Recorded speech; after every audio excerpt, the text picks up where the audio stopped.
waxaa qiso ah oo adeerkay aabbahay la dhashay uu ii sheegay inuu isagoo tafsiirka bilaabin uu nadar galay oo uu yidhi waxaan ku dhaartay ama ilaahay nadar ugu galay in aqal kasta oo Soomaaliya leedahay codkayga uu galo tafsiirka hor intuu soo bilaabay bay ahayd tafsiirkii markuu akhriyay sidii bay noqotay aqal kasta oo Soomaaliya leedahay codkiisa ugu gaaray magacayga waa Dr. Maxamed Sheekh Cumar Faaruq waxaan caawa munaasabad u ahayd boogga Sheekh Cumar Faaruq laga qoray oo waalidka ah kitaabkaasoo muddo dheer qaatay ilaa iyo 2009 ilaa hadda aan soo waday muhiimadda aan ku soo koobnayna waxay tahay taariikh nololeedkiisii iyo sooyaalkiisii taariikheed iyo sidoo kale muxuu ahay dacwadii saamaynta uu ku lahaa bulshada saamaynta ku lahaa siyaasadda saamaynta ku lahaa intaba muhiimadda aan ugu talagalna waxay in ummadda aan ku dhiirigelino inay hiddihii iyo dhaqankii iyo turaadkii iyo taariikhdii culummada laga dhaxlay dib loo sii nooleeyo waxaan ilaahi subxaana watacaala aan ugu dhowaanaynay inaan sheekhii ugu baarinimo samayno inaan taariikhdiisii ummadda u soo bandhigno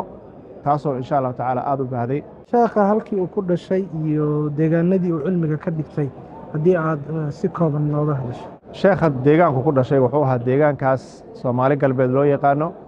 kilinka shanaad buu ahaa magaalada ku dhashay waa tuulada la yiraahdo Carmaale oo hadda laakiin magaalo weyn degmo noqotay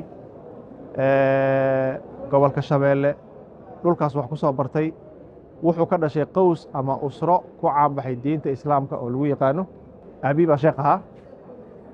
awowgiis xaaji maxamuud aabiis waa xaaji cabdisabdaan awowgiis waa xaaji maxamuud iyo awowgiis wuxuu xaaji maxamed ah intaba dad culmay ahaayeen marka waxaan dhihi karnaaba tarbiyada iyo aqoonta intaanu meel kala aadin xaafadda ayuu ku soo bartay walaalihii oo isaga ka weynaa sida sheekh shaafici xaaji cabdi oo kale iyo sheekh murshi xaaji maxamed oo kale oo in adeerkii ahaa ayaa ka mid ah dadkii diinta uu ka bartay gaar ahaan luqadda carabiga weliba uu ka bartay markii laga soo tago dadka ehelkiisa ah maxaad noogu sheegi kartaa culimmadii uu wax ka bartay markuu dhalinyaro noqday wuu baxay ilaa iyo wuxuu aaday muxuu ahay u xeraystay inuu Soomaali galbeed dhexdeeda wax ku barto wuxuu kale intuu gaaray Kenya gaar ahaan magaalada Mandheera culimmadii wax ka bartay ee Mandheera joogay waxaa ka mid ahaa Sheekh Maxamuud Dakhar ayaa ka mid ahaa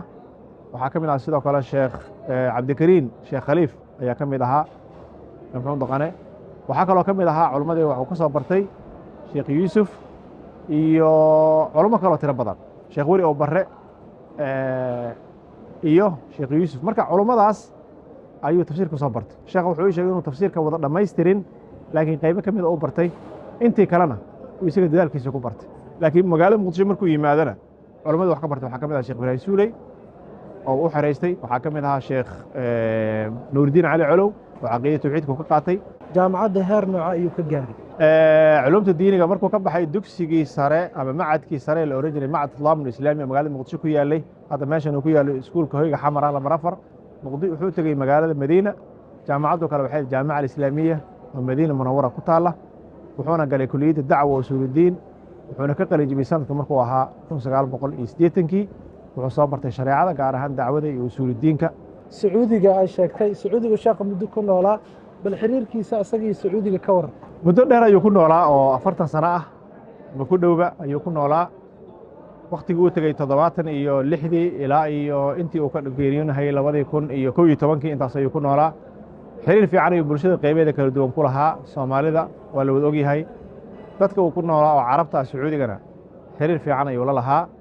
xagga dacwada ayuu u qaabilsanaa waxaan xusi karnaa sheekha markii uu dhameeyay jaamacadda in uu tawdiif helay oo shaqo codsaday oo kadibna ay dowladda sacuudiga gaar ahaan wasaaradda awqaafta arrimaha diinta ay loo cayinay oo loo magacaabay inuu daaci ka noqdo Afrika waddanka Zambia laakiin sheekhu iska diiday oo wuxuu yiri aniga waddankaas luqad Soomaali loogama hadlo anna waxaan ku hadlaa af Soomaali waxaan rabaa inaan bulshada wax baro bulshadana wax gaarsiiyo tafsiirka quraanka ay dadka Soomaalida aad ugu yaqaanaan gaar ahaan in uu ku fasiro af Soomaali qani ah oo fasiix ah erayo badan oo dhinacyo badan oo deegaanada Soomaalida taabanayna oo dadku fahmi karaan uu ku fasiro taa maxaa la oran karaa halkuu ka kasbaday arrintaas waxaan oran karnaa waa sax sheekhu culum badan iyo funuun badan buu akhriyey laakiin midda ugu caansan ee Soomaalida meel bay joogto gaadhay waa tafsiirka quraanka kariimka ilaahay wuxuu qadaray 1962 in dad yar oo kooban oo 30 qof aan ka badnayn ay tafsiirkiisa ku tixnaayeen sida culimadii waaga joogto haddaba nool ay qireen Sheekh Idriis oo kale laakiin maanta wuxuu gaaray bulshada Soomaalida qaybaheeda kala 20 milyan waxaan dhihi karaa in ay yar tahay guri uusan gelin waxaa qiso ah oo adeerkay aabbahay la dhashay uu ii sheegay inuu isagoo tafsiirka bilaabin uu nadar galay oo uu yidhi waxaan ku dhaartay ama ilaahay nadar ugu galay in